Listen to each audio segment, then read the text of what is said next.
Good morning. My name is Paulo. I'm 26 years old and doing network marketing full-time.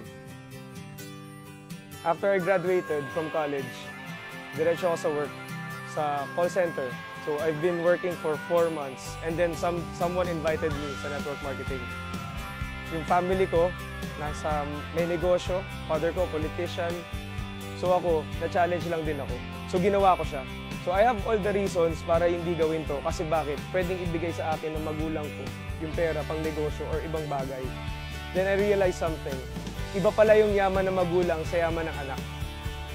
Dati hindi talaga ako naniniwala. Pero after doing this for 11 months, grabe, hindi ako makapaniwala. Doon ako nakapaglabas ng first car. Hindi ko ine-expect na mangyayari sa akin yung ganun. And then, sunod-sunod na yung naging result. Ilang tao pa ba ang kailangan kumita na malaki at mabago ang kanilang buhay para lang maniwala ka?